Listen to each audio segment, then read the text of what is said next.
बागेश्वर धाम के official Twitter handle से एक पोस्टर ट्वीट हुआ। इसमें लिखा गया, पहुंचो जंतर मंतर, बागेश्वर धाम महाराज के समर्थन में। थीम रखी गई सनातन धर्म संसद। दिन रविवार, तारीख 5 फरवरी और वक्त सुबह 10 बजे। इस पोस्टर के बाद बागेश्वर धाम के पीठाधीश्वर धीरेन्द्र कृष्ण शास्त्री के समर्थन में दिल्ली के जंतर मंतर पर दर्जनों लोग जुटे। कुछ दिन पहले विवादों में आने के बाद धीरेन्द्र कृष्ण शास्त्री ने बयान दिया था, भारत हिंदू राष्ट्र है, भारत हिंदू राष्ट्र था और हिंदू राष्ट्र रहेगा, बस घोषणा की आवश्यकता है। और इसी को कोर एजेंडा बनाकर कई अतिवादी संगठन के लोग पहुंचे, जिसमें कुछ साधु संत के वेश में भी थे। उनकी बातें असली संतों जैसी नहीं थी। एक बयान सुनिए। कांग्रेस ने कहा तोड़ो बांटो राज्य करो, ईसाइयों ने कहा तोड़ो बांटो राज्य करो, मुसलमानों ने कहा, ईसाइयों ने कहा काटो मारो। अरे भाई, तुम कब काटोगे मारोगे? जब तुम सब मर जाओगे कब मारोगे? अरे ईसाई मुसलमानों को कब मारोगे? अरे तुम्हारे पास क्या है जो मारोगे? इतनी सी चाकू है जो सब्जी काटते हो, वो चाकू से कुछ नहीं होने वाला। हथियार रखो, तलवार रखो, बंदूकें रखो। क्यों? हमारे सभी देवताओं पे हथियार है, शस्त्र। एक में शस्त्र होना चाहिए हाथ में, दूसरे में शास्त्र होना चाहिए। शास्त्र शस्त्र का संतुलन बना के चलो। बार काट करनी पड़े तो काटो। अरे जो धर्म को काटने आता है, हिंदू बहु बेटी को काटने आता है, हमारे समाज को काटने आता है, अरे हमारे शास्त्रों को फाड़ने बांटने आता है, अपमान करने आता है, ऐसे व्यक्ति को राष्ट्रद्रोह की घोषणा करके बॉर्डर पे खड़ा करके गोली मार दो। देश की राजधानी में खड़े होकर मारने काटने की बात करना, दूसरे धर्म के लोगों को अपशब्द कहना, ये कौन सा धर्म है और कैसी संसद? और बात यहाँ किसी धर्म की नहीं, देश के कानून की है। वो कानून जो इस तरह के भड़काऊ आयोजनों को रोकने के लिए प्रतिबद्ध है। वो कानून जो इस तरह का बयान देने वालों को जेल में डालने के लिए बना है। पर क्या दिल्ली पुलिस ने कोई कार्रवाई की? जिसने बयान दिया उसका नाम महामंडलेश्वर हरि सिंह बताया जा रहा है।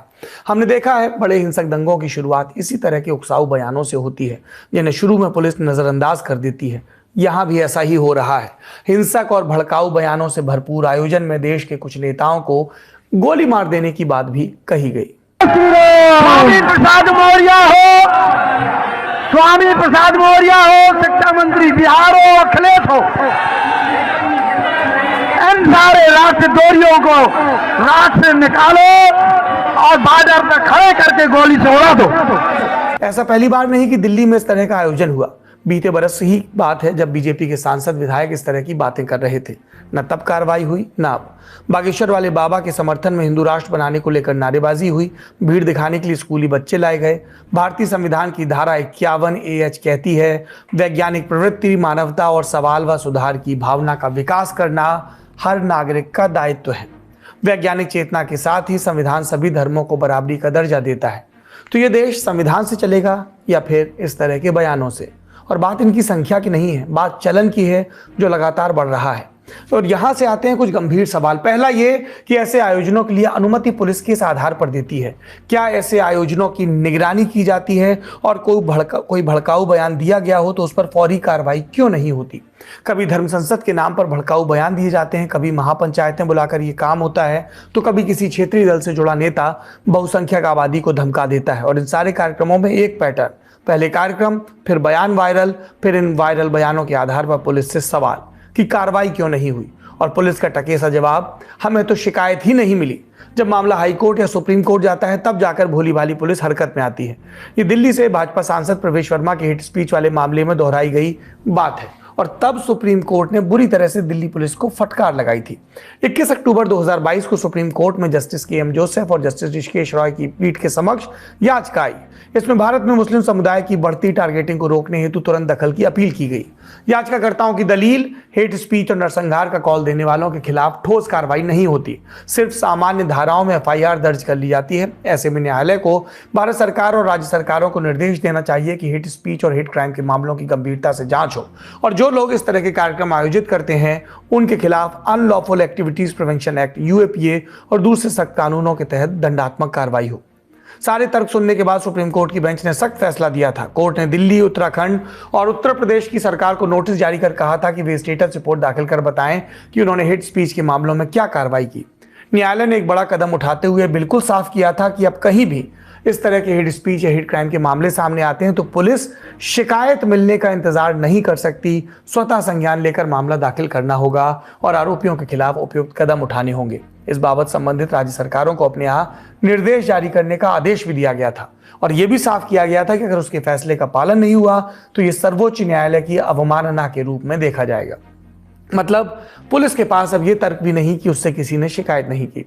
आज तक न्यूज चैनल के रिपोर्टर अरविंद ओझा ने इस पर पुलिस की प्रतिक्रिया जाननी चाहिए। अधिकारियों से बात करने पर वही पुराना बहाना सुनने को मिला कि पुलिस को कोई शिकायत अभी तक नहीं मिली, एफआईआर दर्ज नहीं, सोशल मीडिया के जरिए मामला संज्ञान में आया है, लीगल प्रोसेस कर रहे हैं। सुप्रीम कोर्ट के साफ आदेश के बावजूद दिल्ली पुलिस के इस व्यवहार पर यूपी के पूर्व डीजीपी विक्रम सिंह, उनसे हमने बात की, सुनिए उनका पक्ष।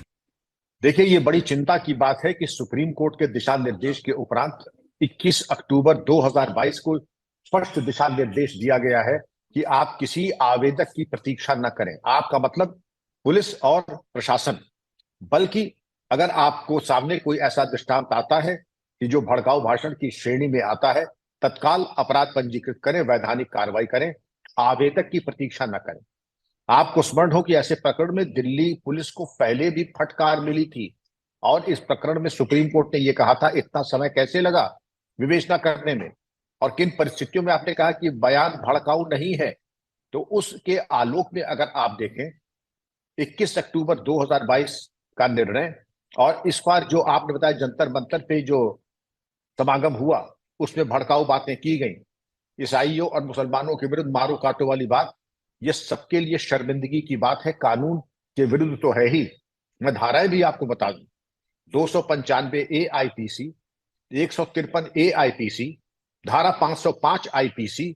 इसके अलावा मैं समझता हूं कि जो शातिर अपराधी हैं, जो सीरियल ऑफेंडर्स हैं, उनके खिलाफ रासुका की उपधारा 1 national security act supplies act लोक व्यवस्था भंग करने के आरोप में इनके ऊपर कार्रवाई होनी ही चाहिए।